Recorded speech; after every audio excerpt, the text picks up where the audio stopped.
Right, we're live. Hi, this is Ring the Bell pod. It's actually not a podcast this time. We're just here with a quick summary of the week's news.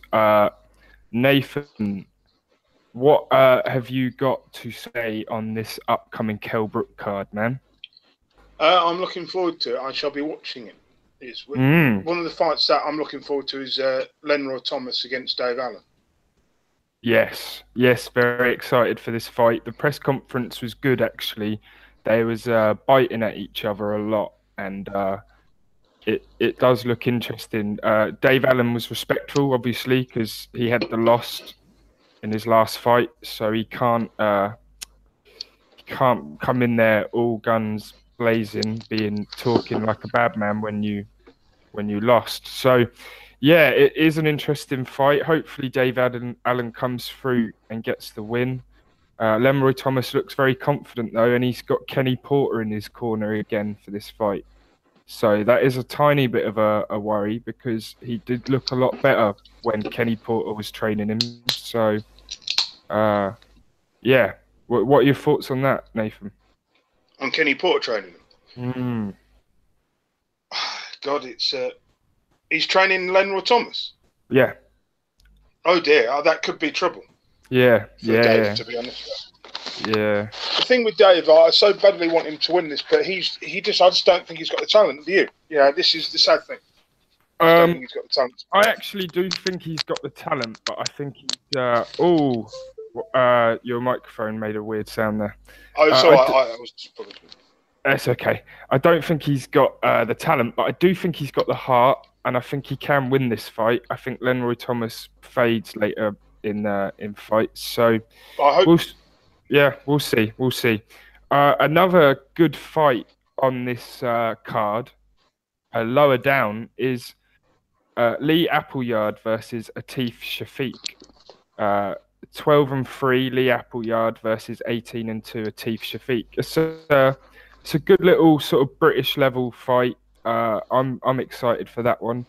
And then we come to the two big fights on the card: Gamal Yafai versus Gavin McDonnell.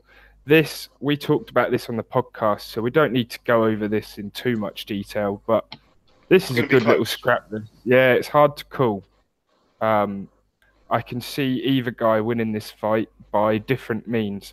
Yafai probably wins by if it's a stoppage, and if it's points, I probably pick Gavin McDonnell. So it's a great fight, that one. And then we've got Kell Brook versus Rabchenka. Now I had a little chance to go and watch some of Rabchenka's fights, and he doesn't look bad, but he's going to give Kell Brook some trouble in there.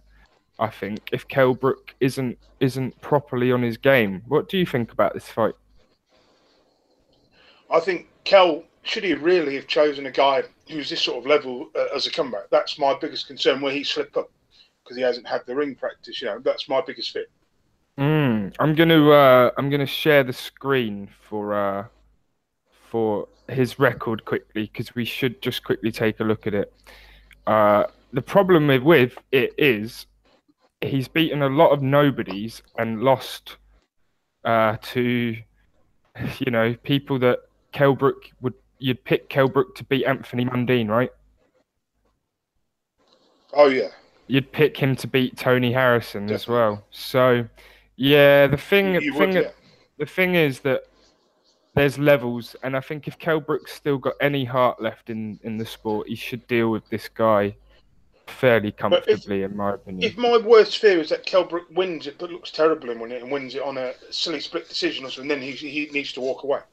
Yeah, I agree. He needs to basically either win by knockout or win a very convincing points decision, and and look good the whole fight. So I agree. It's a tough fight for him because it's not really But about winning the fight. It's about looking good yeah, and just looking getting good. getting the ring rust on. Yeah, I He agree. For me, he should have had at least one warm up, against some guy who's British level before he took this fight. Just as a win to get his confidence back. He probably should have done, but the problem is you need to pay Kell Brook a lot of money. And if you've got to pay him a lot of money to fight, he's got to fight Hmm. someone half decent. So But some boxers, I mean, look at Ortiz. He's a big name. fights. I know it's a different scenario. I can't really say. Yeah, heavyweights look are a at bit Nathan weird, Cleverly. aren't they? Yeah, but look at Nathan Cleverly. He took a warm-up fight before he had a title shot, didn't he? A couple. He did. You're right. You're right. But I just think Kell Brook, he's had 2 tough losses. He needs a good win, and I think it might have been too hard to get him motivated against some journeyman. So I think that's the I'm problem, interested. I'm interested. Could be a great fight. I'm really looking forward to that card. So what we were going to talk about second was the Wilder Ortiz card, and I actually already have that up on BoxRec. So we have a few good fights on this card. Willie Monroe Jr. is getting back out after his defeat to Billy Joe Saunders. He's fighting Carlos Galvan, a 16-6 sort of journeyman type guy. He should win, but it's a good comeback fight. It's an interesting fight. It's the sort of fight Kell Brook should have had maybe as a comeback fight. Definitely. Charles Martin's fighting TBA, which I think that means the guy he was fighting has pulled out. So he's probably just going to be fighting some absolute knockover job now. That's unfortunate because the guy he was fighting wasn't the worst opponent in the world for him. So that's a shame. Then we've got the 2 really good fights on the card. We've got Andre Durrell versus Uzcatsky, and we've got Wilder Ortiz. Now, Uzcatsky Durrell, I am very, very slightly leaning to Andre Durrell in this fight because he is the better boxer. But it ended in a DQ last time. Everything is a bit up in the air, and if their emotions get the best of them and they go to war with each other, Uzcatsky could do a job on him. So it is actually a very interesting fight, that one. If Andre Durrell keeps his composure and boxes, he should win. But that's no guarantee. I hope so, Yeah. I mean, they're both 26 wins, 2 losses. So that's quite interesting. You don't see that often. And then, of course, we've got Wilder Ortiz, and this is a huge fight for heavyweights boxing. Forget Ortiz's drug failures, forget Ortiz's age, forget his inactivity. This is still a very big fight for the heavyweight division. So good on Wilder for taking it. I think my personal opinion is Wilder's going to do a number on him. He's just going to be too quick in the ring. He's had more fights against good level opposition back to back than Luis Ortiz has. And I think he's, for that reason, I know he had the shoulder injury, but Ortiz had the drug ban, and he's had many times out of the ring. He's been inactive over his career. So, yeah, I'm leaning Deontay Wilder. What are your thoughts on this fight, Nathan? I think Wilder's going to slowly break him down over 9 rounds, and I think it will be a brutal stoppage. I just don't think Ortiz has got the talent. I don't think he's got the engine to withstand Wilder's barrage of punches that he's going to throw, because we know that Wilder can fight hard for 12 rounds. We do. The only thing I would say is we don't know whether Wilder can war for 12 rounds. Because I think if he had to, I think he could. If he had to. Yeah, we've seen him box for 12 rounds against Stavern, but I'm not sure he can walk. I don't think any heavyweight can fully war for 12 rounds. You remember what White and Chisora did and how tired they were at the end of that fight. If either guy gets that tired in this fight, they're getting knocked out. It's an interesting fight, man. I think he's gonna try and box and move, and then go for the late stoppage, like you said, sort of break him down slowly.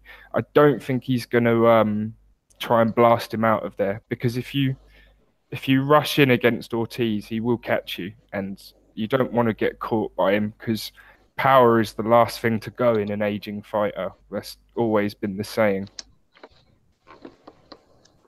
Definitely. Right. This will be his first. real test anyway. Can you see the live comment section? Because apparently a Baron is asking some questions. Let me have a look and go on YouTube. Yeah, try and mute it when you go on because I would.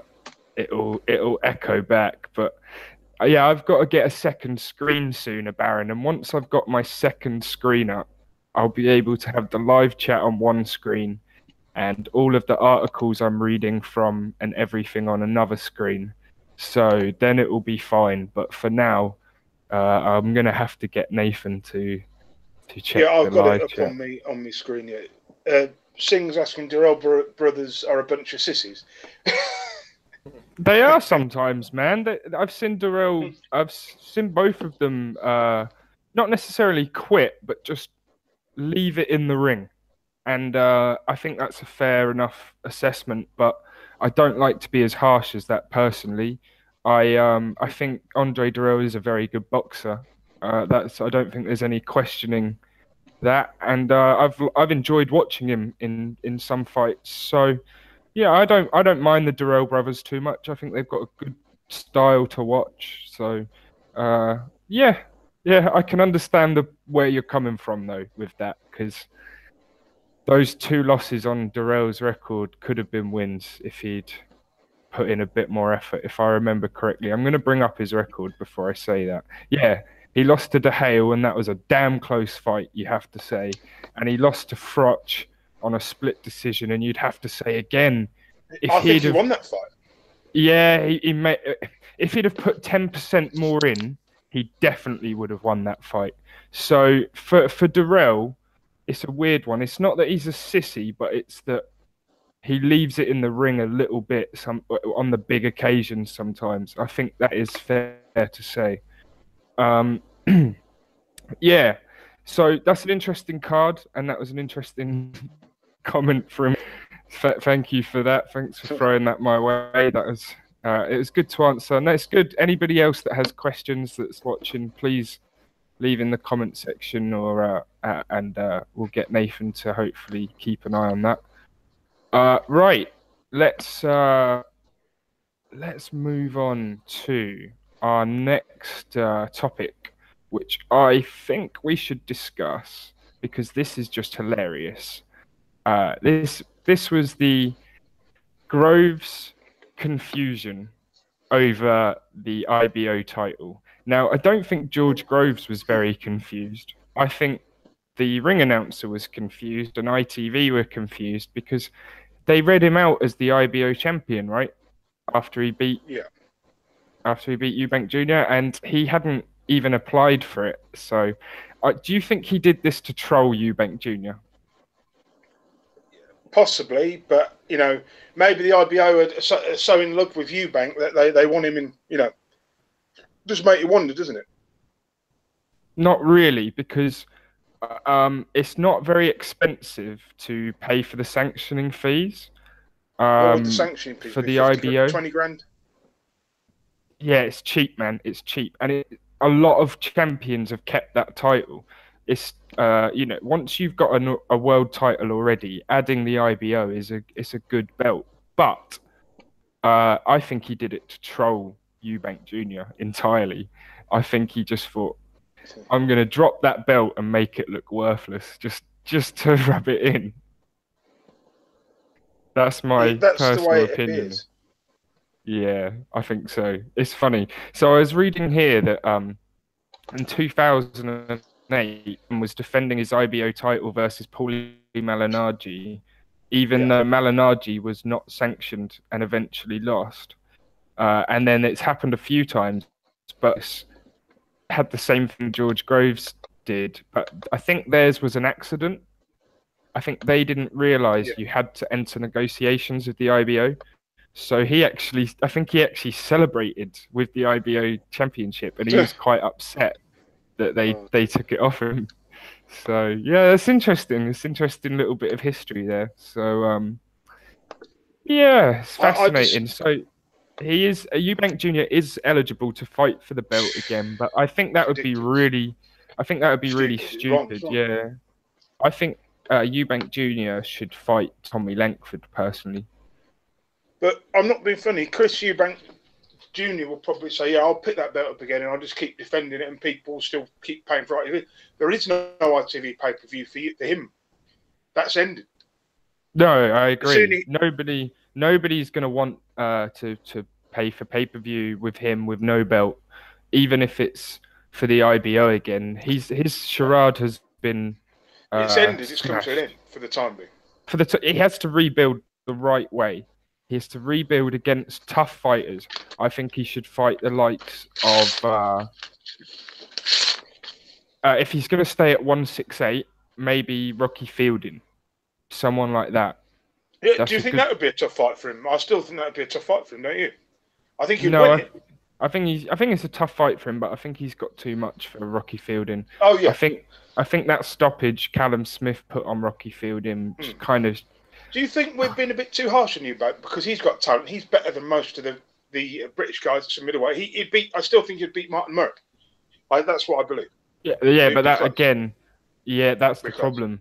It would be a war. And this is the problem with Eubank's style. This happened to Eubank Sr. as well. He had so many wars at British level that by the time he got to world level, he'd had it beaten out of him a little bit. And that's a problem, man. You could say the same for Groves. You could say the same for Groves too. But with you, to be in defence of Eubank Sr., he had a far better career by this stage of his career than what his son has had. Much better.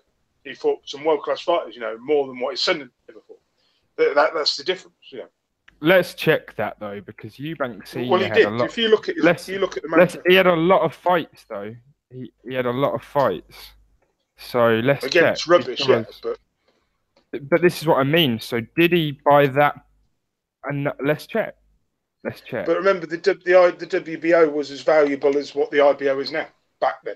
1, 2, 3, 4, 5, 6, 7, 8, 9, 10, 11, 12. He won his... Yeah, I mean, he was already fighting all right opposition. He beat Nigel Benn, world class. Michael Watson was more or less world class. Nigel Benn again. From what I can see, there's only about 4 names on there that he's beat that are like world class. And then when he got to elite level, like Joe Kawasaki, he lost. Yeah, but because Kawasaki wasn't elite then. But this is the problem. He lost because he'd had so many wars at British level, and I can see the same problem happening to Eubank Jr. unless he changes his style quite dramatically. If he's manufactured again, resurface, and he just fights sort of British level guys and somehow manages to land a vacant world title shot, which he could do. So how do you think he'd be against Tyrone Zeke? I think he'd beat him, and I think he'd beat him. That's what I'm thinking as well. I think he'd beat him quite comfortably, but I think not comfortably. I think it would be a tough fight actually. But do you think he needs a little bit? I think he should go down back to British level, fight Tommy Langford, fight Rocky Fielding, someone like that, and then look to go maybe for the European belt and just build slowly. A Baron Singer question. Baron, can you tell us what you think, and I'll relay the message back to Luke. If you can write down what you think about what Eubank should do next. Yeah, it'd be interesting if anyone has any thoughts on what they think Eubank Jr. should do next. Write them in the comments below. I'd be interested. I'll try and read any and reply as much as I can. But again, before I go, if he's manufactured to go fight for a world title, he could be manufactured to win a world title again, like he did for the IBO. Oh, I completely agree. And I don't think... I wish him all the best. I hope he makes as much money in boxing as possible. However, I'm interested in the best fighting the best. And I'd be far more interested in seeing Billy Joe Saunders versus DeHale than I would be in seeing Eubank Jr. versus DeHale at this point in time. Yeah, but the sounds like they're going to put him in for an IBO title shot again against some guy who they say is a top contender, but it'll be some guy ranked 100 on BoxRec. No, they can't do that. They can't do that because the IBO rankings, you have to fight someone from the top 15 of the division on BoxRec. So let's go and I don't know if that's 100% true. Let's go and check the IBO boxing. They probably have rankings. But I bet they're not very good. Do you know what I mean? Or if they Super are the top. middleweight rankings. So they have computerized rankings.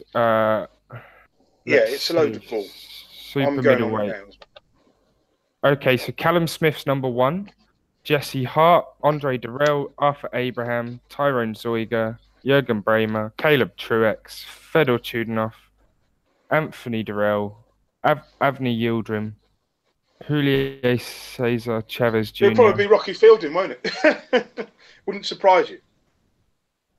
Or Brendan Quinlan again, you know. Yeah, it's fucking crazy, man. You don't think anybody in the top 8's going to be interested, do you? I don't think Chardon would be interested in the IBO. You know, I don't see it. Holy shit! They have actually installed Chris Eubank Jr. as the number 1. The number 1, I know. Surely they should. Callum Smith's tied up, then he can fight. Jesse Hart would be a tough fight for him. You know, I really would. What, for Eubank Jr.? Yeah, I think he'd win, but it'd be a tough fight. I don't know if he would win that fight. Not after that performance against Groves, because all Jesse Hart has to do is study that Groves fight and implement the same game plan. I think the best fight for him is Caleb Truex. Well, again, I'm not sure he can win that. He should do, but I'm not sure if he could get the job. No, he'll beat Caleb Truex. I think Caleb Truex was quite lucky to catch James DeHale on a very, very bad night. At the wrong time. Yeah, I think so. Do you think that Truex will give Eubank a shot? I don't think he will. I think it'd be good if he did, but I just don't see it. I would imagine that they've got the money to get Truex to give that belt up. Yeah. But the IBO, ITV, I mean... They could definitely put Truex Eubank Jr. on ITV pay-per-view if it was for the IBF title. Probably. They'd get away with that. So they might try it. You never know. You just never know. Yeah. Let's move on anyway, because you're a little bit short on time, if I remember. I've got another half an hour. So I just wanted. No, that's okay. That's great. I just wanted to, obviously, very tragic and sad passing of Scott Westgarth. He had a fight in Doncaster, and both fighters were knocked down in the fight. And Scott Westgarth actually won the fight, I believe. And then when he went back to the changing rooms, he felt very sick, and he was rushed to hospital. And so, yeah, obviously, our condolences go out to his family. It's a very sad thing when this happens in boxing. Yeah. Did you have anything you wanted to say on it, Nathan? I think it's tragic. I mean, he won his last fight, but I saw a clip of him holding his head. And to me, that concern, he looked like, you know, do you think if the fight, well, we can't answer, if the fight had been not stopped a couple of rounds earlier, he would have survived? I mean, we don't know, do we? The problem is, I haven't actually seen this fight. So I don't know if there was ever sometimes you have fights where there's no reason for the ref to stop it, even because people are throwing punches back and returning fire. So I wouldn't know. I wouldn't want to throw shade at the referee or the corner. You know, similar thing happened with Nick Blackwell. He was fine until he wasn't fine. Do you know what I mean? And that can just happen. Can I be honest? So. I find it hard to talk about stuff like this. I'm going to be honest, you know, because it's horrible to see. And then there's one particular fucking idiot who we'll get to, who I think should be banned for life. And you know who I'm mentioning there? Sure, we can come straight onto it. You're talking about Tyan Booth and his I don't like him. I think it was I don't know. I think what he said was obviously it's meant to shock, and didn't he say basically, I think it was words to this effect, a lot of people would like to see me die in the ring. And I think from the response to what he said, it's kind of been proven true a little bit. So But he should have kept his mouth shut. Do you know what I mean? If he something's like should, that, but keep your mouth shut. he should, but I think he has Asperger's or autism or something, because he is socially inept to another level. Have you ever watched any of his videos with IFL or his streams he does with his mate? No, I haven't. No, I tell you what, after this, I just put too many hateful comments in it. I just think the guy's an idiot. He's a funny guy, but he is very. I don't think he's mentally normal. Let's put it that way. I think he's yeah, I think he's one pancake short of a stack.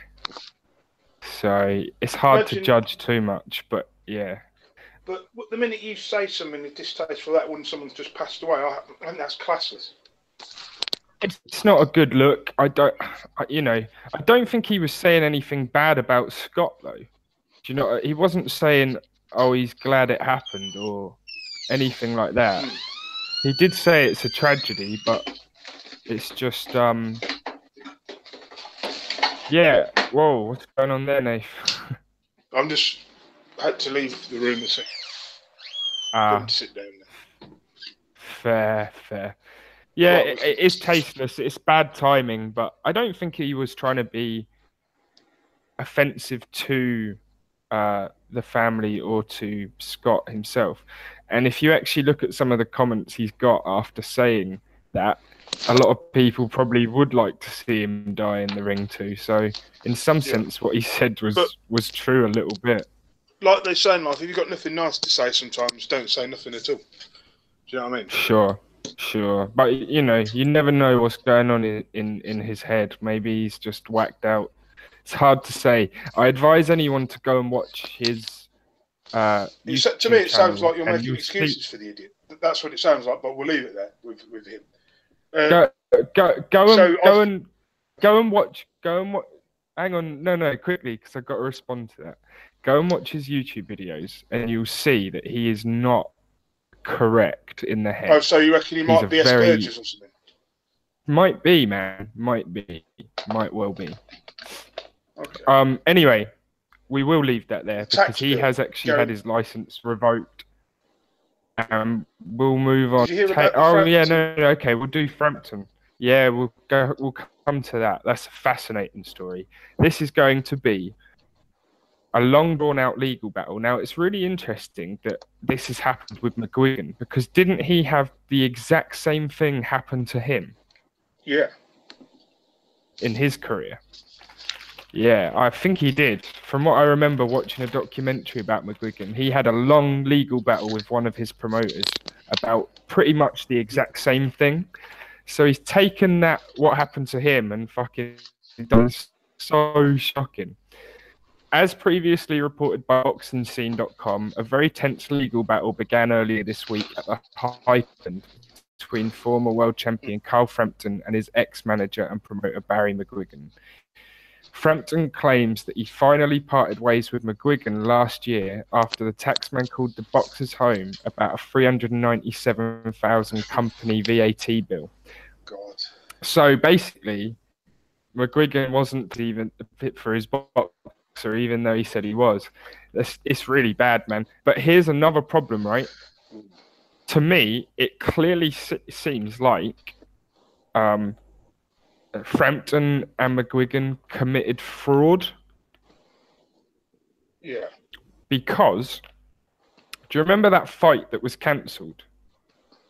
Yeah. It turns out that the reason Frampton probably didn't fight in that fight wasn't to do with the injuries. The injuries were like a freak coincidence on the night of the fight. He had already got the tax bill before that fight, so he was never going to fight in that fight. And so they could be in more trouble if people who bought tickets to that fight start a class action lawsuit, in my opinion. Oh dear. Yeah, but Frampton is suing over allegedly withheld earnings as well, right? So apparently he didn't get paid for the Scott Quigg fight. What? Not at all. Apparently, yeah, it was a pay-per-view fight, and cracks in the relationship with McGuigan appeared when he was allegedly fobbed off about being paid after defeating rival Scott Quigg in February 2016. So they might have paid him eventually, but he hadn't been paid straight after the fight. He hadn't been paid quickly after the fight.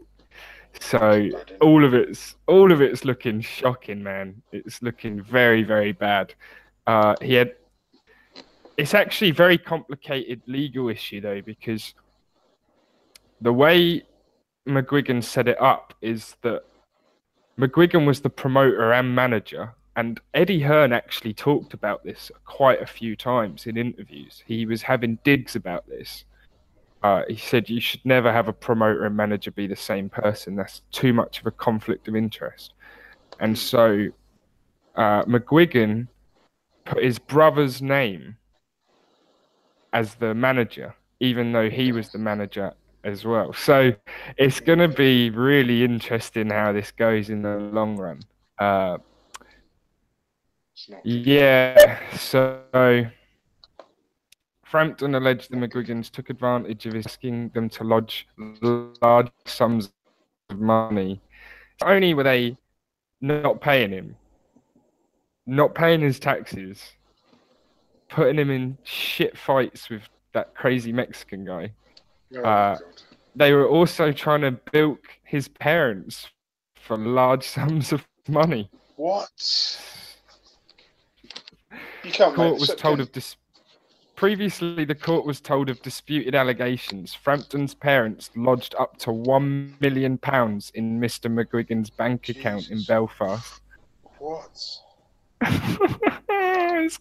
This is going to be a fascinating documentary film, my brother.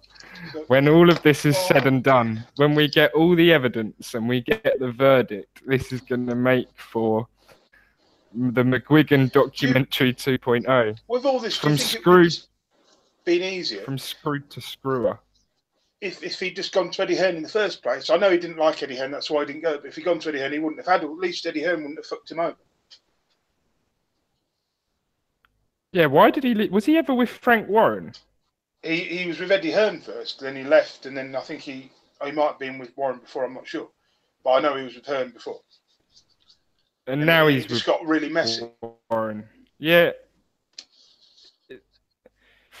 Never mix family and business. It never ends well. Nope. It always ends like this. So, yeah, not always, but a lot of the time it's not good. Yeah, I mean, McGuigan's not looking good here. Maybe they've got some sort of refutation to all of this. Like they can prove it's not true. But at the moment, it's looking really bad for Cyclone. Josh Taylor needs to leave them as soon as he can, man. Fuck that. He's just going to get fucked over as well, isn't he? Maybe he must be looking at it thinking, I need to leave now. I can never understand. Now, he won't leave. I could never understand why fighters still signed with Don King. He's been in a lawsuit with almost every fighter he's ever promoted. People still used to sign for him. Story about Don King. Do you remember? No, you don't remember. It's his bloody name. Tim Witherspoon, right? I know the name. I think I've seen some old fights. He's former world champion from the 80s. I know him a little bit. But he one time fought Frank Bruno. He won a world title against James Bone Crusher Smith. So maybe I got that wrong. I don't know. Whatever. But whoever he beat at the time, Greg Paper, I think it was. He got his purse was meant to be for I think he got like 70 grand for winning the world title. And then by the end of the fight, so the actual purse he was getting was like 200. Then by the end of all expenses were taken, Don King is left with 40 grand, and he was world champion. Seriously, that's the sort of shit. I don't doubt it. Shannon Briggs has a similar story about Don King as well. I think his first... Did he fight Vitaly Klitschko when he was quite young? No, he fought Lennox Lewis back in '97. That's the one. And then That's the one. And he got he got fuck all money for that Lennox Lewis fight, like 25 grand or something, because he had to That's go to ridiculous. hospital, and you have to Yeah, pay your own that was meant. hospital bills, like Yeah. back in those days. Yeah, so I mean, it's a good. We've been talking about shitty promoters, but now let's talk about a great fighter who fights for a shitty promoter. Josh Taylor is going to be fighting Winston Campos instead of Humberto Soto. We said on the podcast, we had a little chat about Soto. Campos is probably an easier fight for Josh Taylor than Soto, but maybe Campos is maybe he's less sort of shot than Soto. This Campos guy what is do you ranked think? 73. He's ranked 73 in BoxRec. He's got losses against Ismael Barroso in 2013. We know he's respectable. Eduardo Porto, and this is only his second fight. Let me have a look. This is his third fight outside of Nicaragua. So to me, that kind of tells me this guy is there for the taking. I This agree. won't be a long fight. I agree for the most. I agree for the most part, but there's some all right names on his record, like. But they're all losses, you know. Ismael Barroso. Yeah. A lot of these Nicaraguans I've never heard of. You know, there's a guy called Palace, of a former Tottenham player. That's the only name I reckon. I recognise a few wins on his record. He's got a win over Marco Acevedo, David Morales, Eric Lopez. So he's not. They're all right wins because some of those guys were quite highly touted when he beat them still. So Eric Lopez was for certain. I think this guy carries power for his weight. 47% knockouts. Yeah, I mean, it's hard to say because he's knocking guys out in Nicaragua with TKOs. So maybe the refs stepping in early. We just don't know. We're never going to get to see some of these fights. But it's a good last minute replacement. You know this guy's experienced. He's been in there at the top level. Exactly. It's a good enough last minute replacement, in my opinion. So, you know, we've got to remember Josh Taylor's 11-0.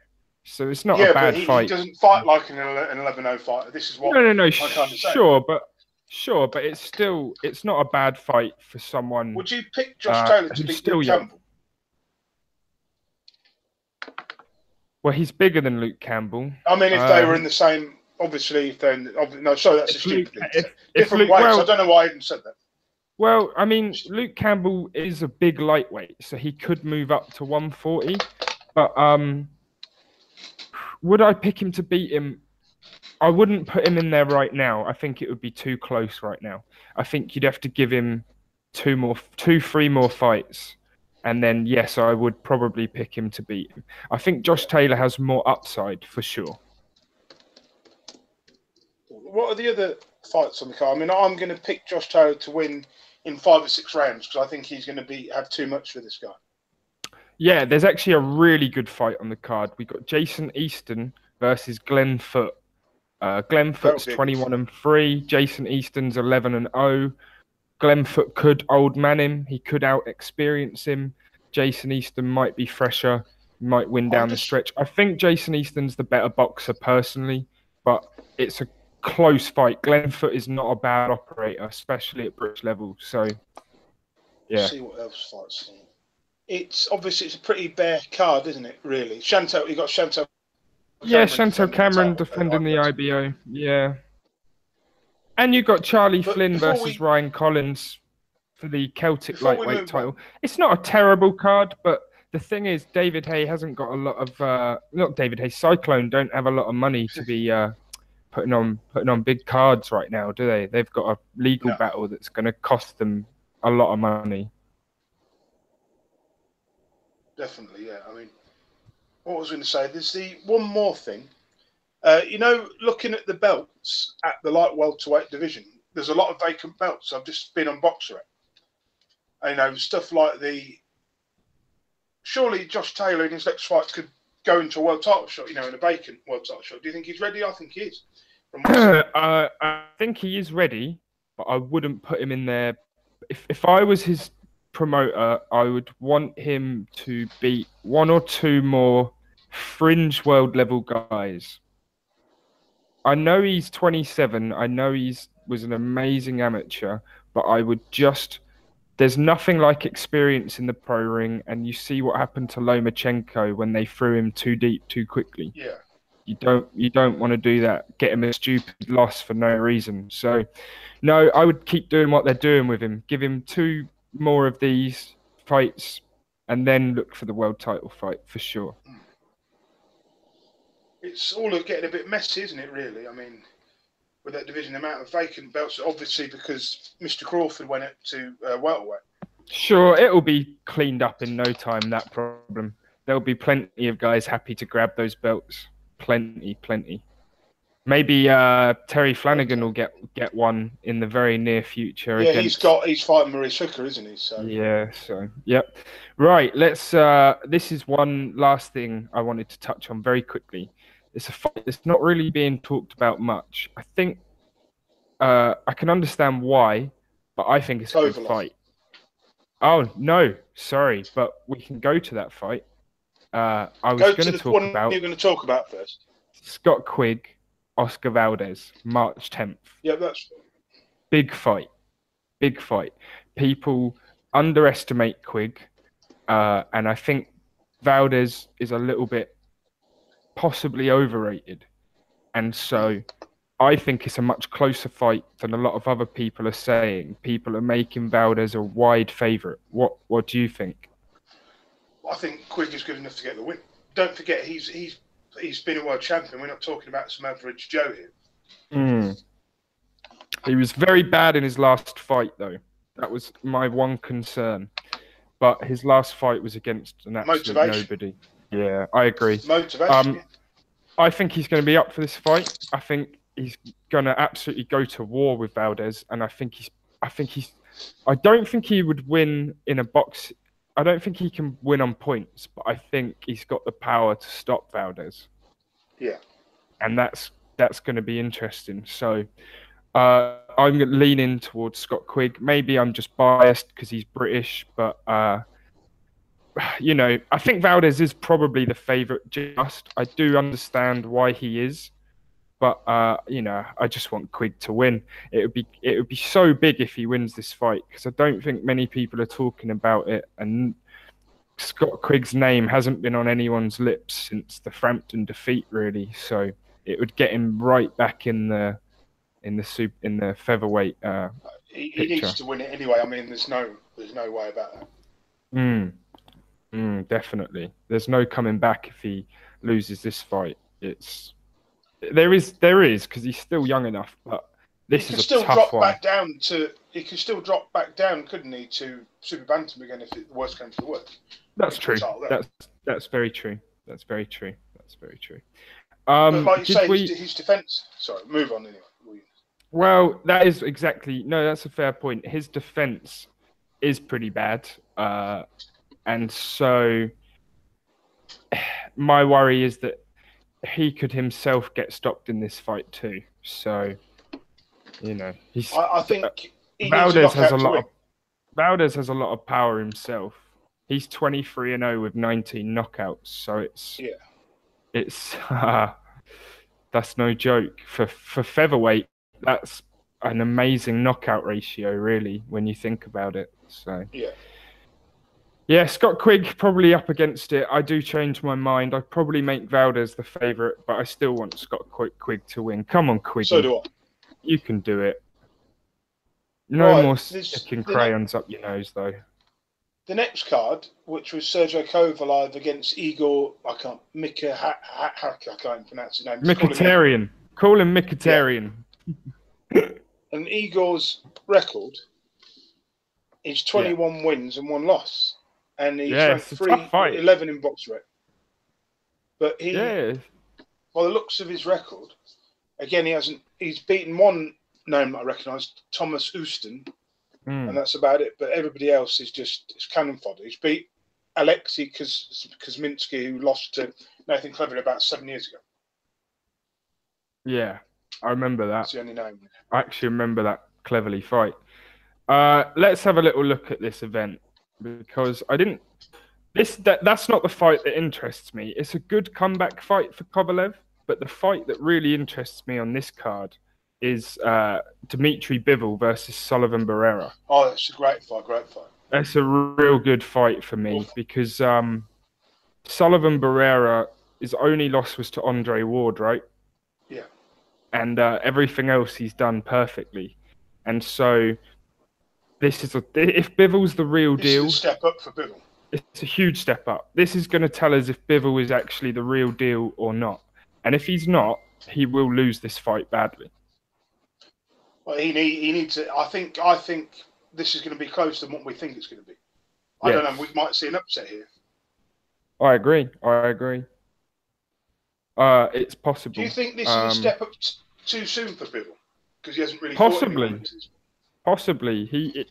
He's only 12-0. I think it's a crazy fight. You've got to feel sorry for Bivol, really, because he was given a world title that, he's more or less gifted a world title, wasn't he? No, he won the interim, then he was gifted it. In a sense. But he is a worthy champion, and he can prove it by winning this fight. I think it's a tough fight, though. I don't think it would be too much of an upset for Sullivan Barrera to win this fight. I don't think it would be too shocking. It's almost I make it almost a 50-50 fight, really. But if Bivol is the real deal, he should win. It's one of those fights where it's a close fight, but the winner will be interesting. It'll be very interesting to see where the winner goes from this fight. Sergey Kovalev versus Igor Makian is a great fight too. I just don't, like you say, I don't know enough about this Mika Halkin guy.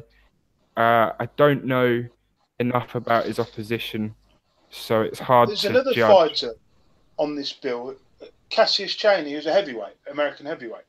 You've probably never heard of him. 11-0, yeah, I see him down the bottom here fighting Tim Washington. Who I've never heard of before. No, I've never heard of him either.